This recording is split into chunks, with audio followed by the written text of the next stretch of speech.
के हमारे मुख्य अतिथि, हमारे देश के नेता, यशस्वी रक्षा मंत्री आदरणीय राजनाथ सिंह जी हमारे बीच आ चुके हैं। एक बार नारा लगाइए, बोलिए राजनाथ सिंह जी जिंदाबाद, माननीय रक्षा मंत्री जिंदाबाद, भारतीय जनता पार्टी जिंदाबाद, योगी मोदी जिंदाबाद, माननीय रक्षा मंत्री जी जिंदाबाद, माननीय राजनाथ सिंह जी जिंदाबाद, माननीय राजनाथ सिंह जिंदाबाद। भारत माता की, भारत माता की, भारत माता की, भारतीय जनता पार्टी जिंदाबाद। माननीय रक्षा मंत्री, अरे स्वतंत्र भैया, में आपका बहुत बहुत मित्रों, आगे के कार्यक्रम के लिए संचालित बहुत धन्यवाद। भारतीय जनता पार्टी के प्रदेश के मंत्री और जिले के प्रभारी आदरणीय डीपी भारती जी का बहुत बहुत स्वागत, अभिनंदन। मित्रों, साथियों, भारतीय जनता पार्टी के शुभ चिंतकों को इंतजार की घड़ियां समाप्त हुई। भारतीय जनता पार्टी के लोकप्रिय राष्ट्रीय नेता, इस देश के रक्षा मंत्री, हम सबके मार्गदर्शक परम आदरणीय श्री राजनाथ सिंह जी हमारे बीच मंच पर आ चुके हैं। उनका बहुत बहुत स्वागत है, अभिनंदन है।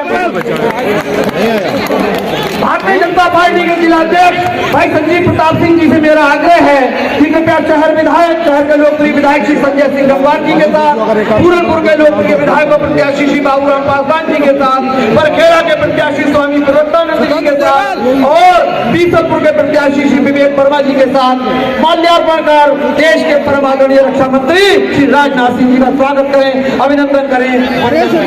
भाई गुरुहार सिंह जी जिला पंचायत अध्यक्ष प्रतिनिधि आदरणीय डॉक्टर विनोद तिवारी जी, सुरेश गंगवार जी, सत्यपाल गंगवार जी, देवेश बंसल जी, संजीव मोहन जी, सभी नेताओं से मेरा आग्रह है कि कृपया माननीय रक्षा मंत्री जी का जिला पंचायत अध्यक्ष प्रतिनिधि गुरुहार सिंह, सुरेंद्र सिंह, श्याम सिंह, प्रिंस, हरभजन सिंह, सर्वोपरि रंग वस्त्र भेंट कर माननीय रक्षा मंत्री का स्वागत करना चाहते हैं। मेरा आग्रह है कि एक मिनट के अंदर तत्काल आए और उनका स्वागत करें माननीय रक्षा मंत्री जी का।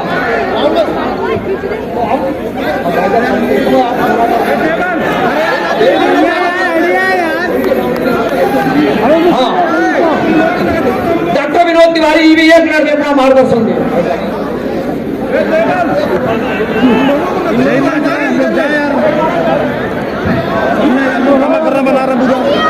भारत सरकार में रक्षा मंत्री को सुशोभित कर रहे उत्तर प्रदेश के पूर्व मुख्यमंत्री, भारतीय जनता पार्टी के पूर्व राष्ट्रीय अध्यक्ष जो आज हम लोगों के बीच में है। मैं दोस्तों बहुत उनके साथ कार्य करने का अवसर मिला है। कई बातें हैं लेकिन कोहरे की वजह से रोड से आना पड़ा है उन्हें, इसलिए ज्यादा कुछ करने का अवसर नहीं है। मैं ज्यादा उन्हें सुनना चाहता हूँ।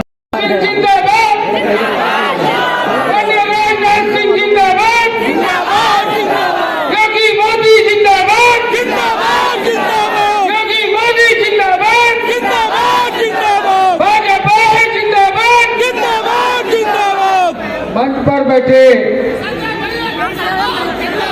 जिंदाबाद पीलीभीत के लोगों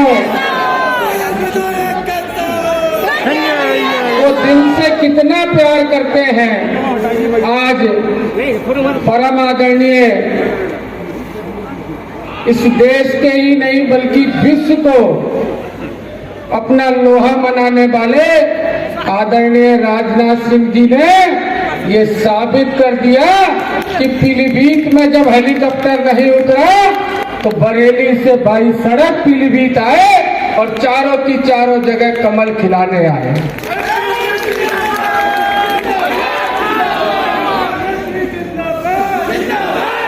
साथियों,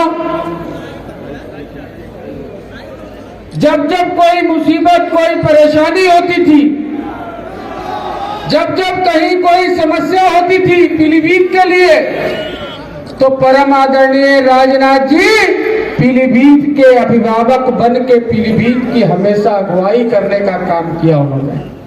भारत माता की।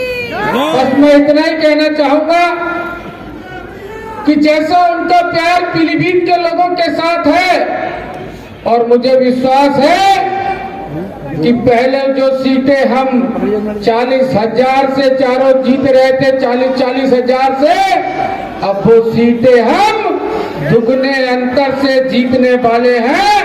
चारों विधानसभाओं में कमल खिलने वाला है। खिलने वाला है साथियों, नहीं खिलने वाला है?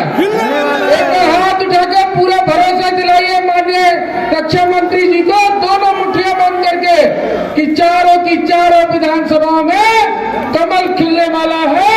भारत माता की वंदे वंदे। राजनाथ सिंह जिंदाबाद, राजनाथ सिंह जिंदाबाद।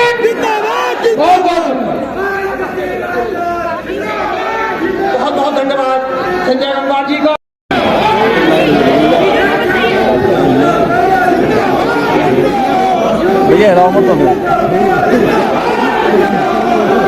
बोलिए भारत माता की। कोई भी हाथ नीचे नहीं होना चाहिए मेरे बहनों भाई। बोलिए भारत माता की। Very good. Bharatiya Janata party Pilibhit के जिलाध्यक्ष श्री संजीव प्रताप सिंह, जिला प्रभारी श्री डीपी भारती और आपके लोकप्रिय विधायक श्री संजय सिंह गंगवार, विधानसभा प्रत्याशी दक्षिणा श्री प्रवक्तानंद जी और हमारे विधानसभा प्रत्याशी श्री पूरनपुर श्री बाबूराम जी पासवान और श्री विवेक वर्मा, विधानसभा प्रत्याशी नीशकपुर, सुरेश गंगवार, सभापति पीसी, श्री विनोद तिवारी हमारे बड़े पुराने मित्र हैं, प्रदेश कार्य समिति सदस्य श्री सत्यपाल गंगवार, जिला कार्य समिति सदस्य श्री गुरभाग सिंह जी, जिला पंचायत अध्यक्ष, और श्री गुलशन आनंद, विधानसभा प्रभारी श्री धीरेन्द्र मिश्रा, श्री संजीव मोहन अग्रवाल और इस सभा में मौजूद मेरे सभी सम्मानित बहनों एवं भाइयों। बहनों भाइयों, आप लोगों ने बहुत ही गर्मजोशी के साथ मेरा स्वागत किया। रेखा फरिया रही कुना है भाई साहब, थोड़ा साइड दीजिए हमको। देर से आप लोग खड़े। भाई साहब एक बार ऐसे भारत की परंपरा है और शिष्टाचार का पताका भी है। साइड दे दीजिए। मीडिया स्वागत, अभिनंदन मीडिया अथवा सलाम दुआ कभी एक तरफा नहीं होना चाहिए। लेकिन मैं भी अपनी तरफ से शीश झुकाकर आप सभी पीलीभीत के बहनों भाइयों का हार्दिक अभिनंदन करता हूँ। आप सभी का मैं स्वागत करता हूं।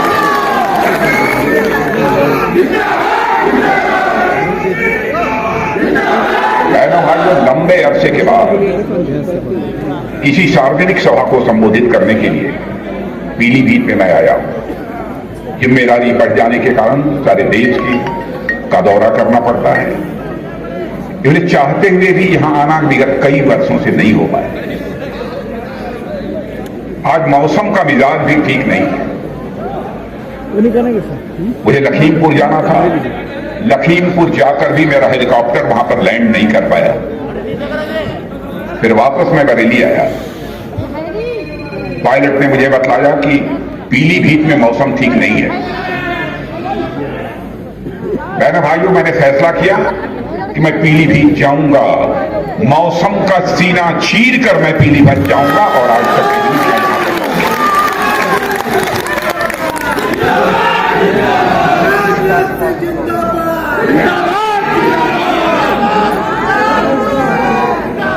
वैसे मैंने सभी प्रत्याशियों को बोलते हुए नहीं सुना, लेकिन मैं जानता हूं, जैसा मुझे बताया गया है, कि हमारे सभी प्रत्याशी, चाहे संजय सिंह गंगवार हों, चाहे प्रवक्तानंद जी हों, चाहे बाबूराम जी हों, चाहे हमारे विवेक वर्मा हों, सभी प्रत्याशी हमारे चुनिंदा हैं। संजय सिंह गंगवार को बोलते हुए पहली बार मैंने सुना।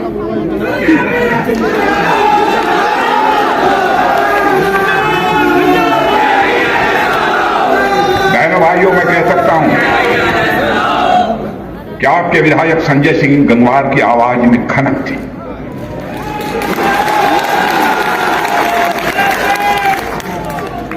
और सही तरीके से उत्तर प्रदेश की विधानसभा में आपका सटीक प्रतिनिधित्व करने की क्षमता यदि किसी के अंदर है तो संजय सिंह गंगवार के अंदर है, जो आप वैसे ही हमारे स्वामी प्रवक्तानंद जी, बाबूराम जी पासवान और हमारे विवेक वर्मा, इनके बारे में भी मैंने लोगों से जानकारी हासिल की है। सबकी अपनी अपनी विशेषताएं हैं। बहुत विस्तार में जाकर यहां पर चर्चा करने की कोई जरूरत नहीं है, लेकिन यकीन रखना, पार्टी का नेता होने के कारण आपको विश्वास दिलाकर जाना चाहता हूं, जिस दिन भारतीय जनता पार्टी के किसी विधायक के दामन के ऊपर भ्रष्टाचार की दाग नहीं, भ्रष्टाचार का छींटा लग जाएगा, उस दिन भारतीय जनता पार्टी उस विधायक को निकालकर पार्टी से बाहर कर देगी।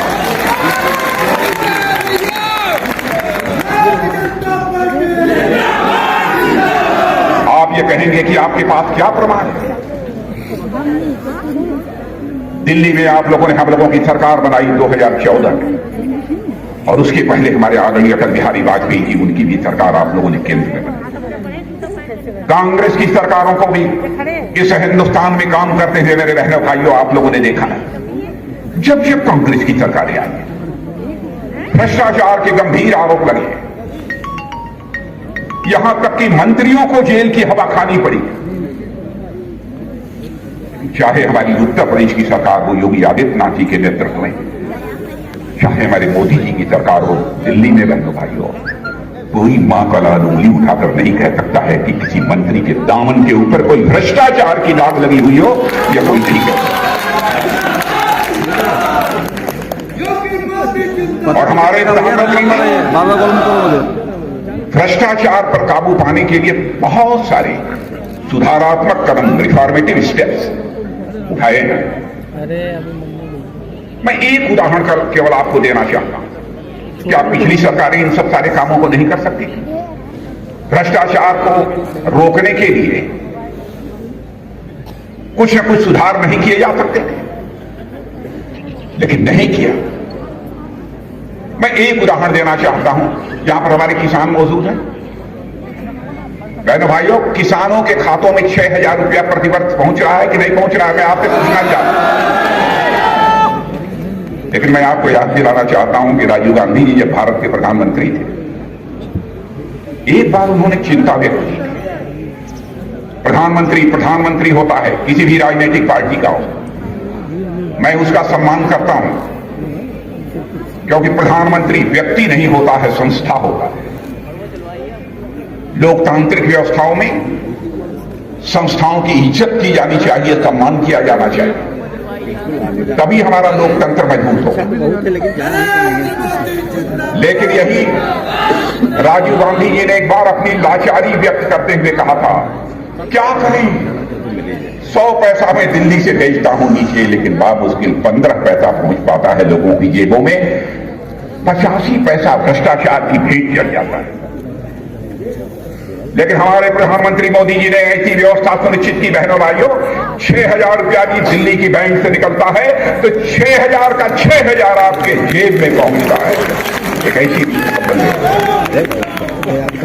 भ्रष्टाचार पर अंकुश लगाने के लिए और भी जितने प्रभावी कदम होंगे, यकीन दिलाते हैं आप, वो हमारी सरकार उठाएगी।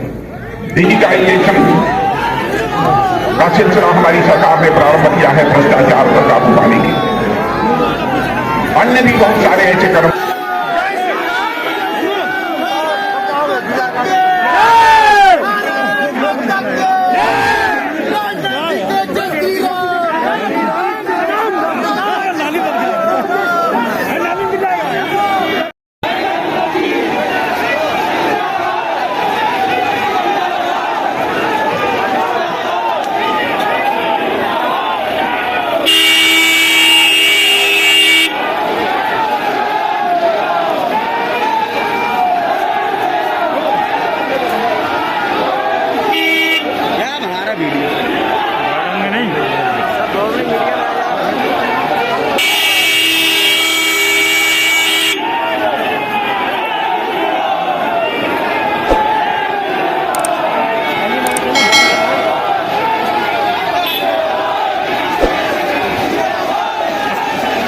Gracias.